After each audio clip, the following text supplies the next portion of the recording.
Assalamu alaikum ve rahmetullahi ve berekatuhu. Mening ismim Ablekim Ablis.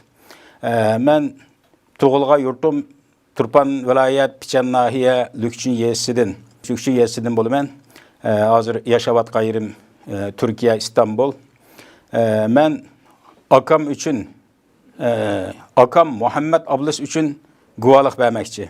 Akam Muhammed Ablis 7-8 yilni yoqi şu mahalledeki, yani kelip Lükçün yesi, Üçkörük Daduy, ar mahalledeki bir meçitte hatiplik kılattı. Atalmış hükümetniki kinişkilik bir hatibiydi. Bu adam şu hatiplik kılış jarayonida 2017 yılı meçitnima çıkıp etip akamnima bu meçitki hatiplik kılgan dep kampaga aketdi degan xabarni angladık. Ailesidenmi o kelinachimizni 3 balası vardı, 3'sini hemmesini kampaga aketdi degan xabarni angladık. Onundan keyin hech bir xabar olamadik. Akam biraz o'qigan adam bo'lib, şu mahalledeki şu meçitde tebliğ kılış, şu cuma namazlarida xutbaga chiqib tebliğ qildi degan bahona bilan akam kampaga aketgan. Hozirgichlik kampidimi ya boshqa yerga o'tkidim, uni o'qimadik. O'ltadimi, hayatmi, uni o'qimadik. Men o'zim pichanliq bo'lganligi uchun har qatim pichan degan gapni anglasam, yuragim shirqiydi. Nima uchun? Abduraqib To'mirniyaz deydigan atalmış Abdunum rayonining İslam cemiyetining raisi.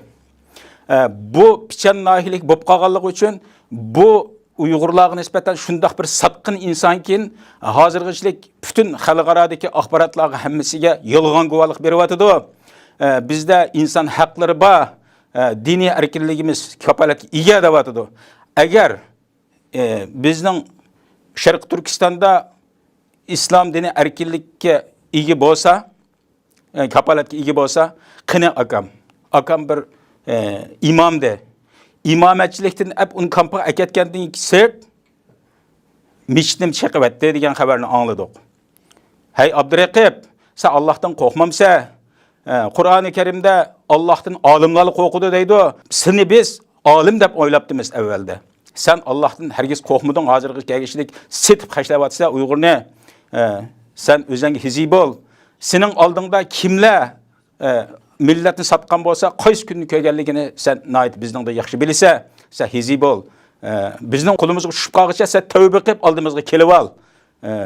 Men senga bu tavsiyani qilay.